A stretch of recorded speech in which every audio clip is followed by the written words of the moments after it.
Así que, como decían nuestros hermanos, hoy tenemos un mensaje especial porque el Evangelio llega a Europa, ¿sí? Eso va a ser un poquito el tema de esta mañana. El Evangelio llega por fin a Europa. Y fijaos hasta dónde ha llegado, que 2000 años después estamos aquí disfrutando de él y predicándolo otros hermanos y hermanas más, ¿no? Así que nos vamos a ir ahí al libro de Hechos, capítulo 16, que es el pasaje que nos toca hoy. Y tenemos que leer desde el 6 hasta el 24. Vamos a comenzar a ir leyendo poquito a poco.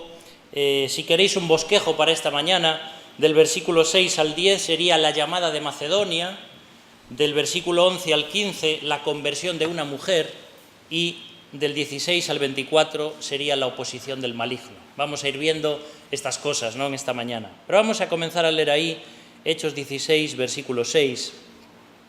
Y dice: y atravesando Frigia y la provincia de Galacia, les fue prohibido por el Espíritu Santo hablar la palabra en Asia. Y cuando llegaron a Misia, intentaron ir a Bitinia, pero el Espíritu no se lo permitió. Y pasando junto a Misia, descendieron a Troas.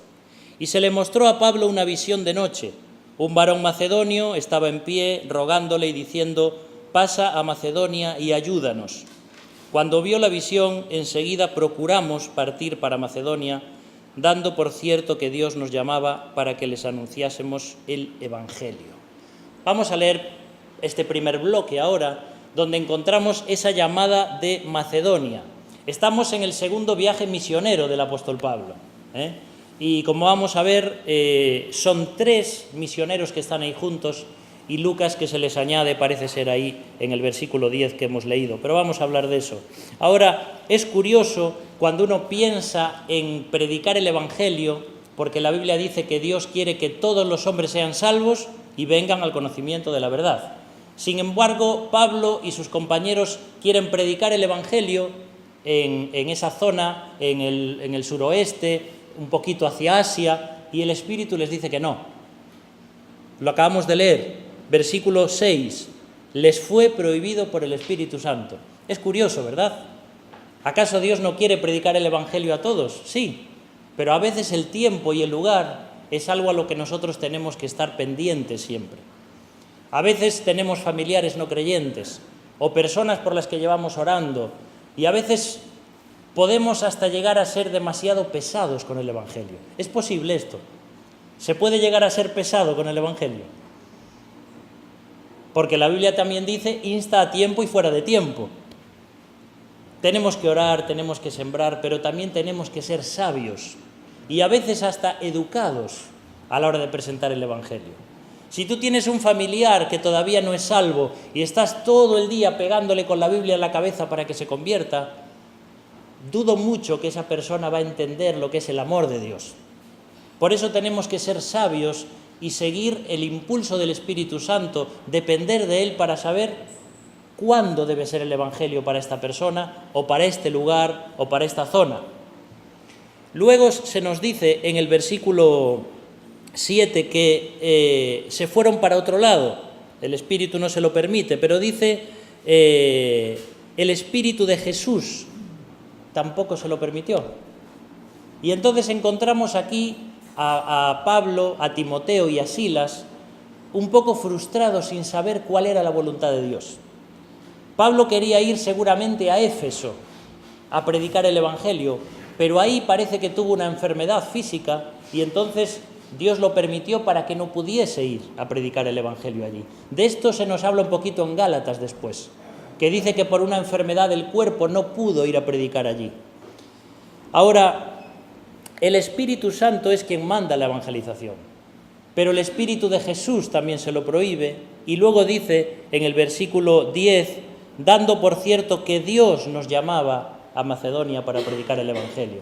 Fíjate que ahí encontramos a Dios mismo en 3 personas: el Espíritu Santo, el Espíritu de Jesús y Dios el Padre. Y es muy bonito ver esto en la Biblia, cuando la propia Trinidad de Dios, las 3 personas se ponen de acuerdo para algo.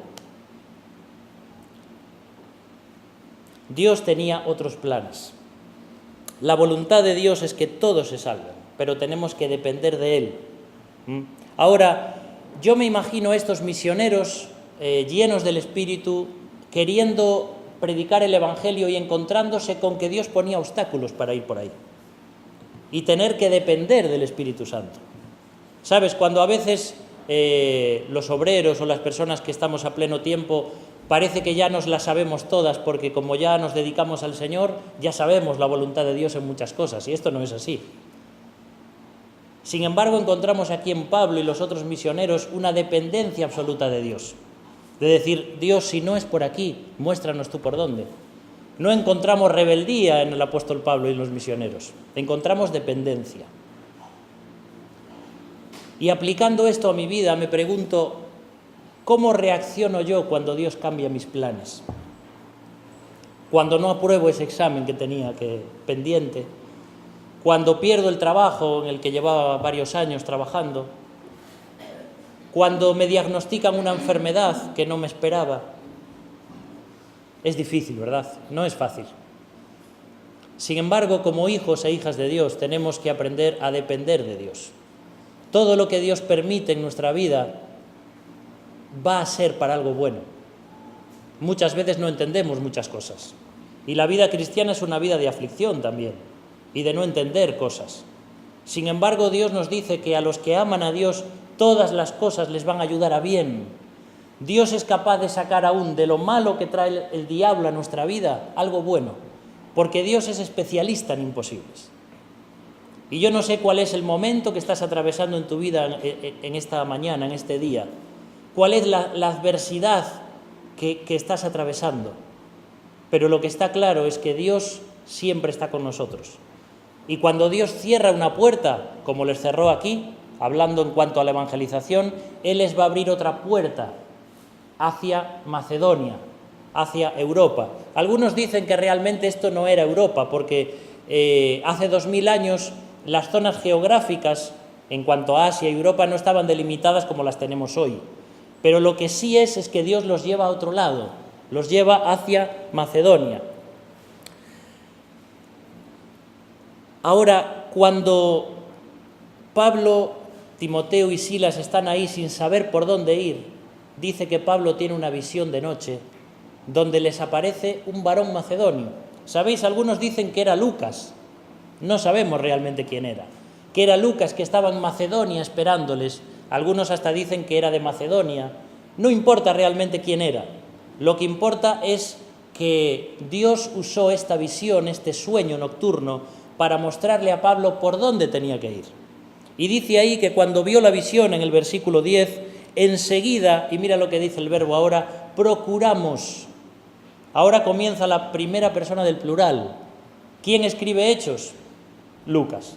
Y ahora encontramos a Lucas uniéndose a este equipo misionero. No sabemos realmente si se unió ahí o si ya venía con ellos, pero aquí le encontramos incluyéndose al escribir este libro.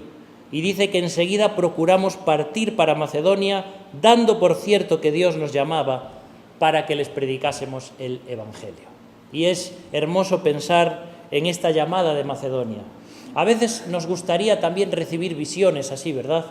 Y que Dios nos hablase de formas milagrosas.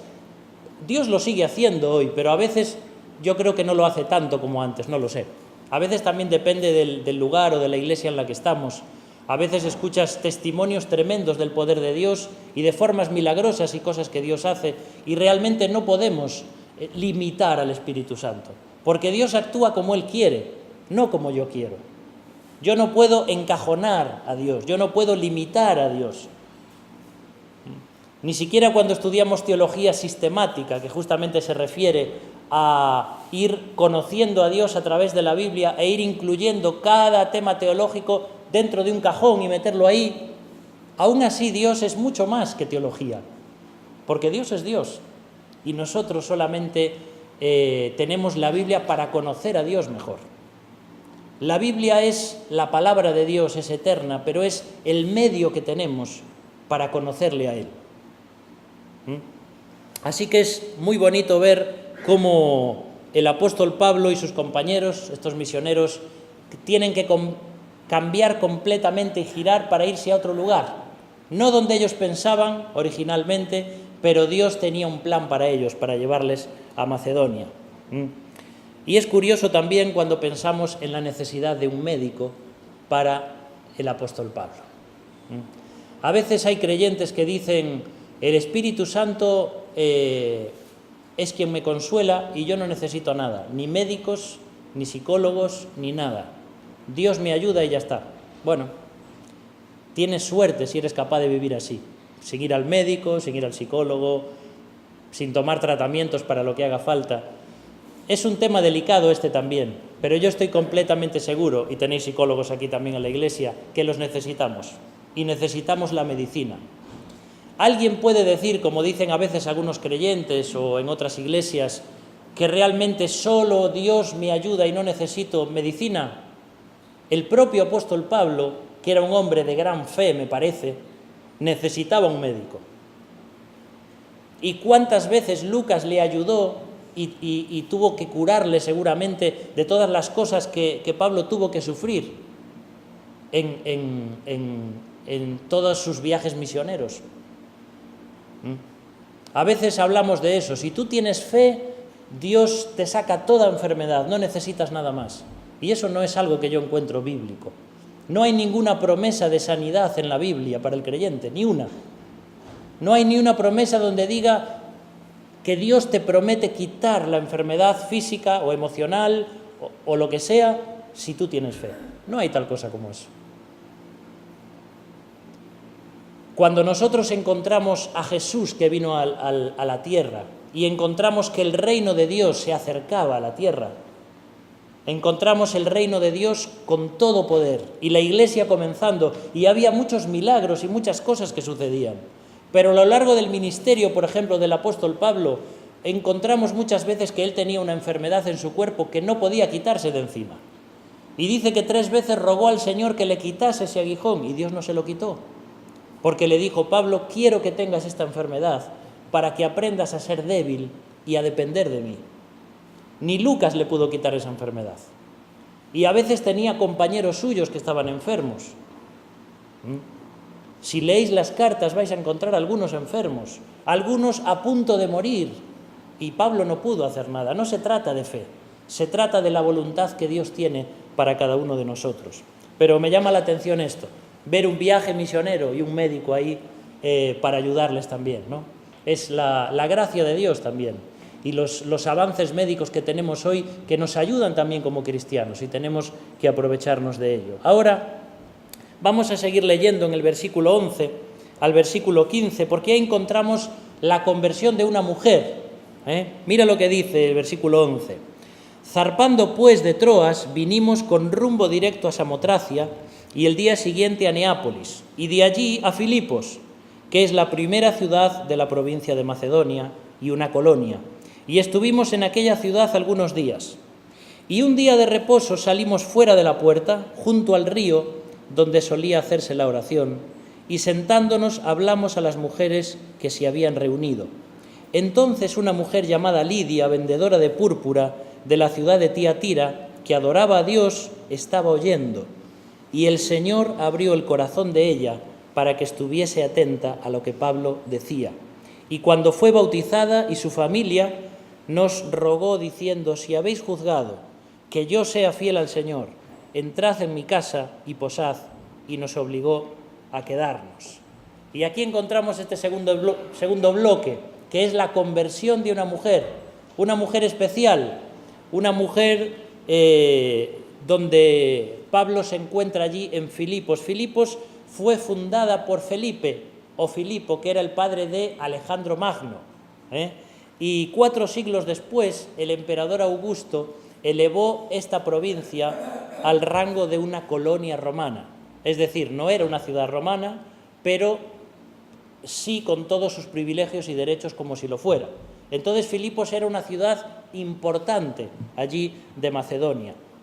Más allá de todo lo que era la Vía Ignacia y todas estas carreteras especiales que se hicieron, cuyas calzadas todavía se conservan de aquella época, por donde el comercio pasaba de una forma increíble. Entonces Pablo siempre buscaba ciudades estratégicas para predicar el Evangelio, y para que desde allí se pudiese llevar el Evangelio a otros lugares. Por eso quería ir a Éfeso, pero el Espíritu no se lo permitió, porque Dios tenía un plan precioso y era llevar el Evangelio, como decimos, hacia Europa. ¿Y qué hace Pablo casi siempre? Cuando quiere comenzar a predicar el Evangelio, intenta contactar con la sinagoga de los judíos, ¿verdad? ¿Pero qué sucede en Filipos? Que no encontramos una sinagoga. Sabéis que para que haya una sinagoga en los judíos tiene que haber por lo menos 10 hombres judíos. Y parece ser que aquí no los había. ¿Vale? Eran sobre todo gentiles, personas traídas de Roma para habitar Filipos, y prácticamente no había judíos allí. Entonces Pablo y sus compañeros, pensando y orando en cuanto a esto, dijeron: ¿dónde puede haber un lugar especial donde, si hay algún creyente y necesita hacer sus ritos de purificación con agua, ¿dónde podría ser? Tenemos que buscar el río. Así que se van al río, y dice allí, como acabamos de leer, que un día de reposo salimos fuera de la puerta de la ciudad, junto al río donde solía hacerse la oración. Ellos fueron preguntando en el pueblo, o nos suponemos esto, y llegan a un lugar donde encuentran allí a una serie de mujeres que están orando. ¿Creéis que las mujeres son importantes para llevar el testimonio a otras personas? ¿Quiénes fueron las primeras que predicaron la resurrección de Jesús? Pedro no. ¿Quién fue? Las mujeres. Las mujeres. Jesús le habló a una mujer nada más haber resucitado. Y fueron las mujeres las que llevaron el Evangelio a los discípulos. Y aquí encontramos también, cuando el Evangelio es predicado, las primeras que lo escuchan en Europa son unas mujeres. Y esto pasa muchas veces también cuando predicamos el Evangelio. A nosotros nos está pasando en Moaña. Predicamos el Evangelio y generalmente la primera que se convierte en la casa es la mujer. Y está comprobado que la sensibilidad espiritual que tiene la mujer es diferente a la del hombre. Por naturaleza, simplemente. Las cosas espirituales le llaman más la atención a la mujer y está más abierta a las cosas de Dios. Esto lo vemos, por ejemplo, en Génesis ya, capítulo 3.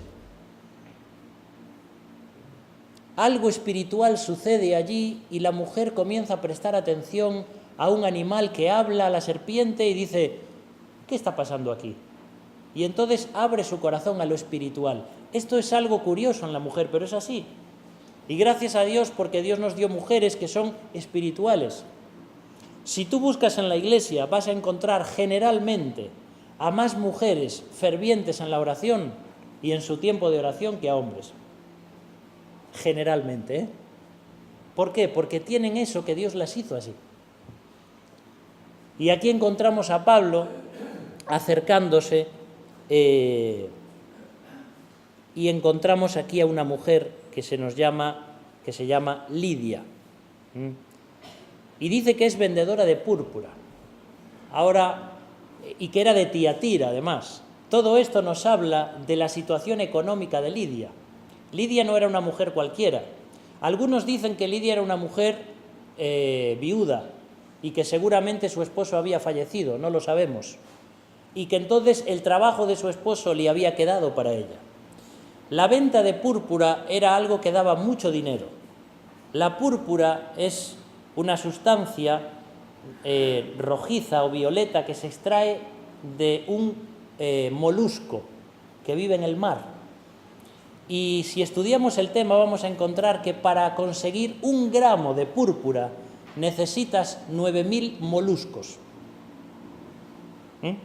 Así que conseguir sustancia para luego teñir las togas reales en la época grecorromana era algo de mucho dinero.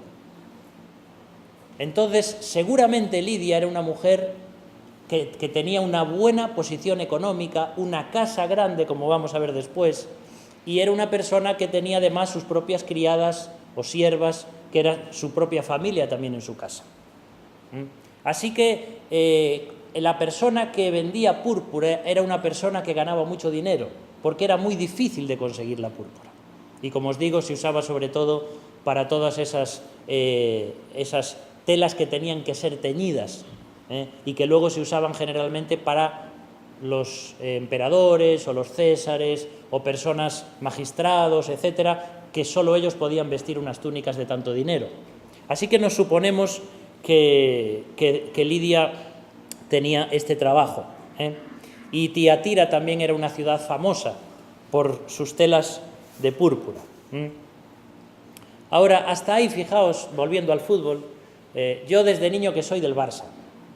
Realmente el fútbol no me interesa, no me llama la atención, pero como siempre fui del Barça, pues seguiré siendo del Barça.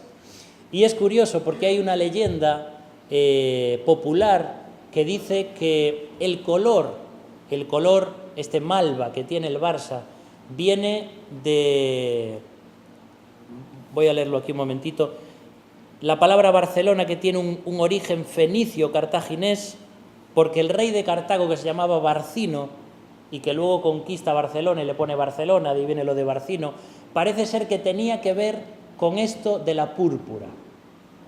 Vosotros fijaos, no se sabe realmente si esto es así o no es así, pero si quieres ser del Barça, tienes más apoyo bíblico. Otros dirán, no, el Madrid, porque es blanco y nos simboliza la pureza y la santidad. No nos podemos meter en el tema del fútbol. Pero bueno, si queréis leyendas, así que hay un poco urbanas, pues ahí tenéis también cosas en cuanto a esto, ¿no? Ahora, fíjate una cosa muy, muy importante en cuanto a la evangelización, y es que dice aquí, como acabamos de leer, que Lidia estaba escuchando, primero abre su oído, luego dice que el Señor abre el corazón de ella para que estuviese atenta a lo que Pablo decía, y luego abre su corazón al Señor. El Espíritu Santo es el único que salva. Nosotros podemos estar predicando y orando, y somos instrumentos en manos del Señor, y Dios predica el Evangelio a través de nosotros. Dios no envía ángeles, nos envía a nosotros, quiere que sea la Iglesia la que predique, pero si el Espíritu Santo no abre el corazón, nosotros no podemos hacer nada. A veces estamos durante años orando por personas que no acaban de convertirse. Tenemos una persona muy querida allí en la iglesia de Moaña, que durante años, tal vez 10 años, llevamos orando por él. Viene a muchas reuniones, viene a los grupos de hogar en casa, es una persona fantástica, pero no acaba de dar el paso de la conversión.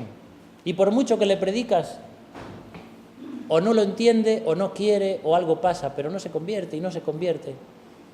Y uno dice, Señor, ¿qué tengo que hacer? Pues todavía el Espíritu de Dios no ha abierto su corazón, o Él no quiere abrir su corazón, porque esto es otra. Dios no obliga a nadie a salvarse. Dios es un caballero. Dios viene a la vida de una persona y le llama y le dice, me abres tu vida, quiero entrar en tu vida. Pero si la persona no abre desde dentro, Dios no va a echar la puerta abajo.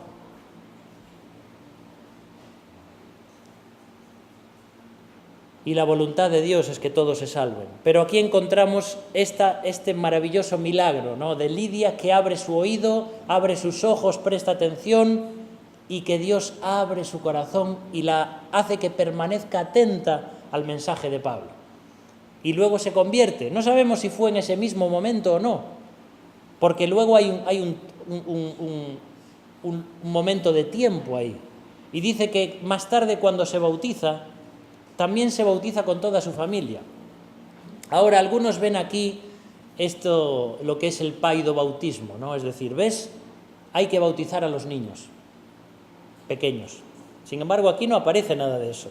Algunos toman estos versículos para decir, se bautizó con sus hijos, ¿ves? Eran pequeños y ya los bautizaron. Pero aquí no se nos muestra nada de eso. De hecho, es muy difícil encontrar en el Nuevo Testamento a niños pequeños que son bautizados haciendo profesión de fe.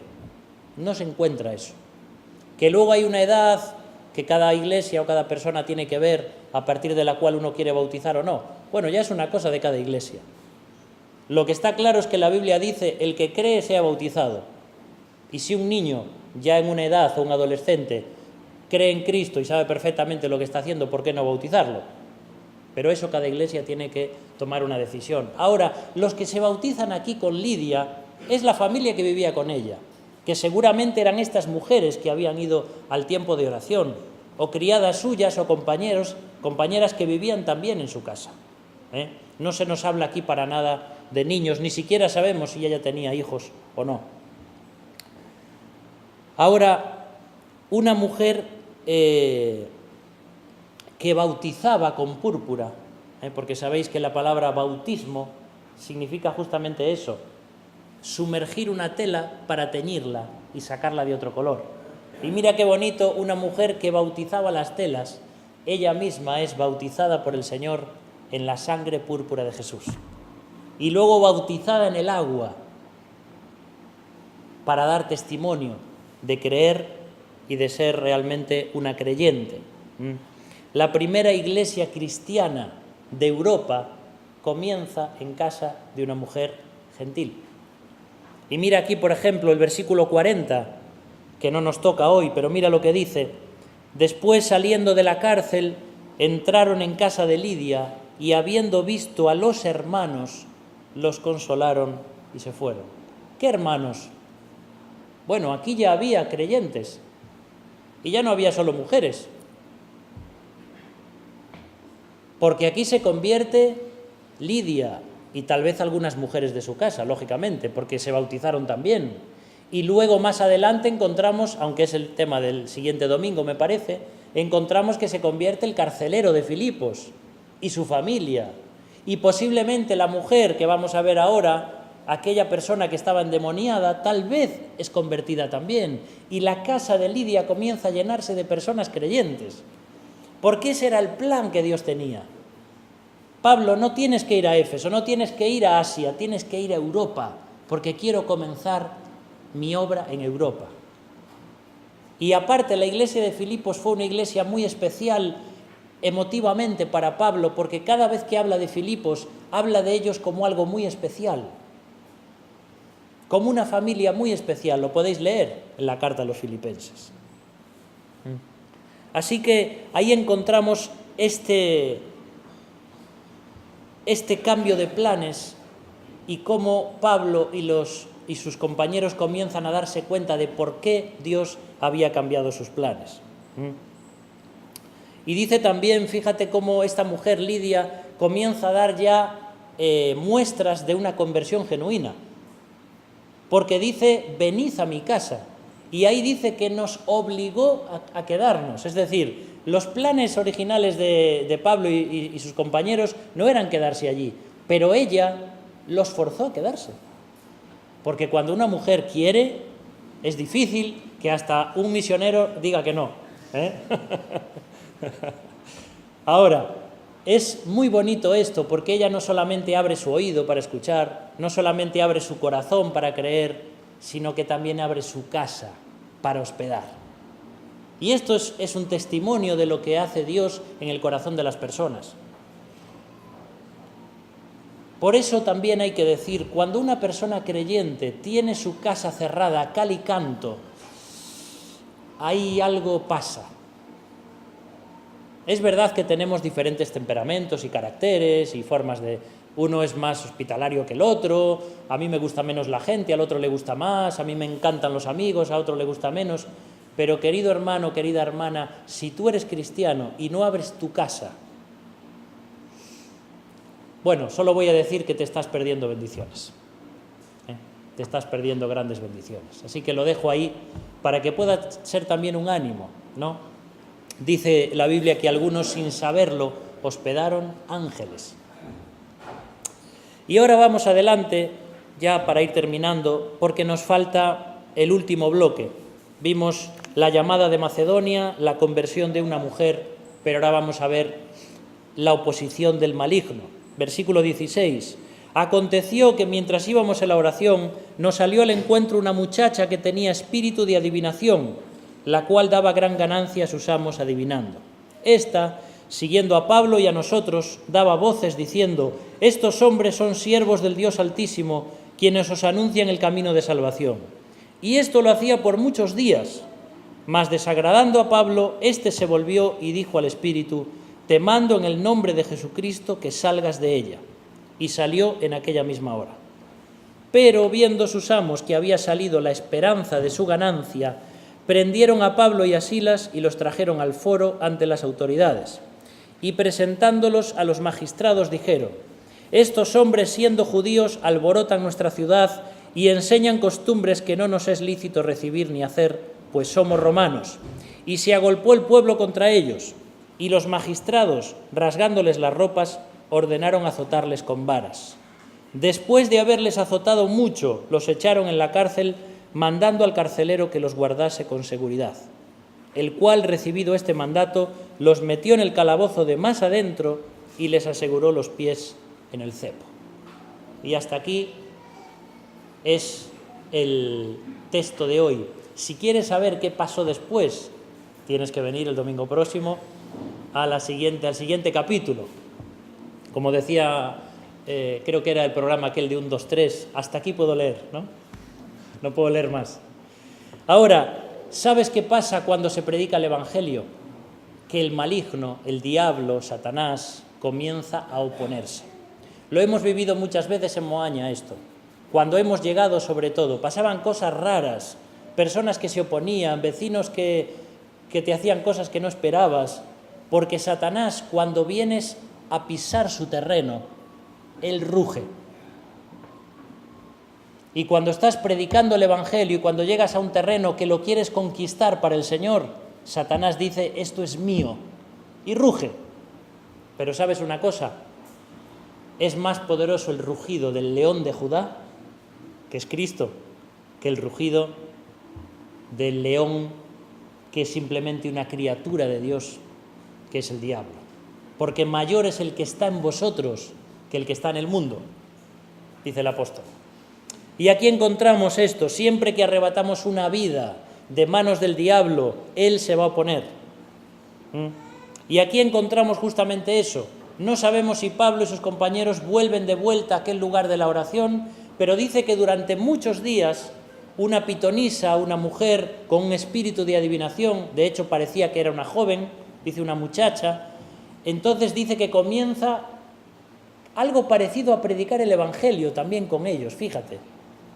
Dice: estos hombres son siervos del Dios Altísimo que os anuncian el camino de salvación. ¿Estaba diciendo algo que era erróneo? No. Uno podría decir: pero si Pablo lo que estaba haciendo era ayudándote, porque también estaba predicando. Pero después de que muchos días Pablo escucha esto, ¿sabes qué se da cuenta Pablo? Que el plan de Satanás en este momento era mezclar la adivinación con el Evangelio para confundir. Y Pablo dice: nosotros no necesitamos que un demonio hable por nosotros.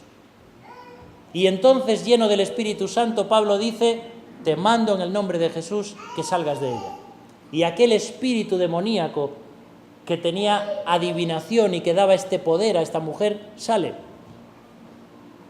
Pero claro, los amos de la chica se quedan bastante fastidiados, porque lógicamente en un lugar con tantas personas y con una mujer que adivinaba ciertas cosas del futuro, ellos perdían mucho dinero. Fíjate que lo que mueve a estas personas es la avaricia. Estas personas preferían tener una esclava enferma y poseída por el demonio que una esclava sana, porque lo único que les importaba era el dinero. Y esto nos habla de cómo somos los seres humanos, de la crueldad que tenemos. La avaricia, queridos hermanos, queridas hermanas, puede llegar a límites insospechados, porque dice la Biblia que la avaricia también es idolatría, y muchas veces por dinero podemos llegar a hacer cosas terribles, como hacían estas personas. Ahora, cuando llegamos a este momento y estas personas ven que pierden su negocio, entonces fíjate lo que hacen: se van a las autoridades y comienzan a acusar a Pablo y a Silas. ¿Con qué? Con mentiras. Con mentiras, no estaban diciendo nada cierto. Ahora, Filipos como una colonia romana. Si algo no iba a permitir Roma, era que hubiese sediciones o tumultos en el pueblo. No podían permitir que hubiese un problema entre los ciudadanos. Y lo sabían muy bien los amos de esta mujer. Así que comienzan a decir mentiras para acusar a estos hombres, que además también eran ciudadanos romanos, porque Pablo era ciudadano romano. Y la forma en la que los tratan aquí es algo muy injusto, porque ni siquiera los escucharon, ni siquiera les hicieron un juicio. Dice que les arrancan las ropas y comienzan a azotarles, y dice azotarles mucho. Sabéis que los azotes romanos eran 39 azotes. Eran 40 menos 1, ¿sabéis por qué? Porque si daban 40 azotes la persona moría, pero si dabas 39 lo mantenías con vida. Así eran de crueles los azotes. Y estos hombres, después de haberles azotado mucho, no creo que hayan llegado a estos azotes, ni con el látigo que hacía esto, pero los dejaron muy, muy, muy sangrantes. Y luego dice que los llevan al carcelero y los meten en la mazmorra más profunda. No hacía falta semejante cosa. Y dice que el carcelero también les puso los pies en el cepo.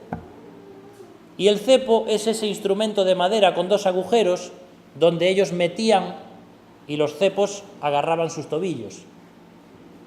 Así que ellos no solamente no podían moverse, ni podían acostarse porque tenían toda la espalda sangrando, ni podían moverse ni ponerse de un lado ni del otro porque tenían los pies atados. Era terrible.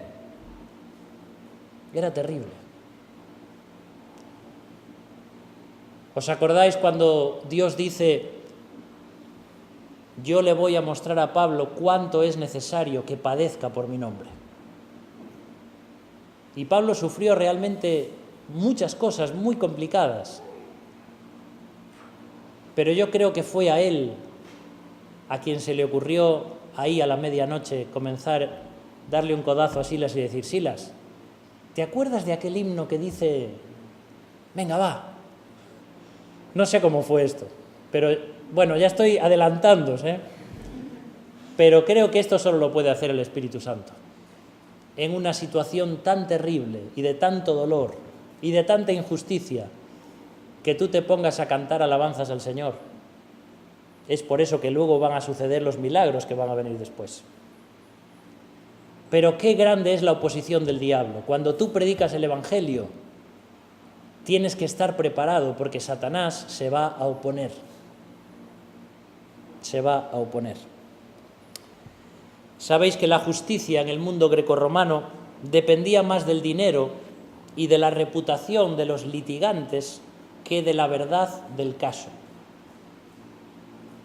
Por eso, si tú eras persona de dinero, de renombre, de fama, ganabas un juicio. Y es lo que hacen estos amos de la muchacha que seguramente tenían dinero. No importaba la verdad, importaba el dinero. Tristemente hoy también pasa algo así, Y ahí les encontramos, azotados en el calabozo, sus pies inmovilizados, cadenas, grilletes en sus manos, en sus pies, y además de todo el dolor que estaban pasando. Ahora, esto es un poquito el mensaje de esta mañana. El Evangelio llega a Europa. Encontramos el cambio de planes que Dios les da a estos misioneros. Encontramos cómo una mujer se convierte y el Evangelio comienza a extenderse. Encontramos a una mujer que abre su casa y ya tenemos una iglesia cristiana fundada allí en Europa, en Macedonia, en Filipos. Y encontramos también cómo el diablo se opone cuando uno predica el Evangelio. Pero la historia sigue y la vais a ver el próximo día. Ahora yo quiero invitarte en esta mañana a pensar como creyente. Si eres creyente, ¿estás predicando el Evangelio? ¿Estoy hablándole a otras personas que no conocen al Señor? ¿Tengo personas en mi familia que todavía no creen en Jesús? ¿Amo a las personas que se pierden? ¿Estoy haciendo cosas para predicar el Evangelio? Y también puede que estés aquí en esta mañana y que realmente tú no seas creyente todavía. que hace 2000 años que el Evangelio de Jesucristo llegó a Europa y que tú todavía no lo hayas escuchado. Y el Evangelio que predica la Biblia, el que predicaba Pablo y el que predicamos en nuestros púlpitos, en nuestras casas cada día como cristianos evangélicos, es este, que Jesucristo vino a este mundo. Dice la Biblia que de tal manera amó Dios al mundo que ha dado a su único Hijo, para que todo aquel que en él cree no se pierda, mas tenga vida eterna. Y Jesús murió en una cruz por ti, y Jesús fue sepultado, pero Jesús resucitó al tercer día. Y Jesús va a volver a buscar a aquellos que le esperan. Si tú todavía no has puesto tu confianza en Cristo, si todavía no le has pedido perdón por tus pecados, hoy es un buen momento. Vamos a cerrar nuestros ojos. Y yo te pido que ahí donde estás puedas hablar con el Señor. Si todavía no has tenido un encuentro personal con Jesús, en esta mañana puedes decirle palabras como estas, decirle: Señor, perdóname, sé que soy un pecador, sé que mi pecado te llevó a la cruz, necesito que me cambies, necesito que me limpies, quiero arrepentirme de la vida que llevo, quiero que vengas a mi vida, que entres en mi corazón, que seas mi Salvador.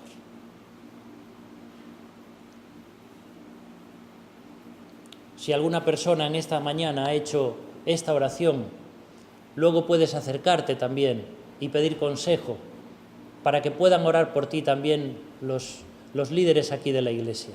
Pero no te vayas de este lugar sin pedirle perdón a Jesús por tus pecados.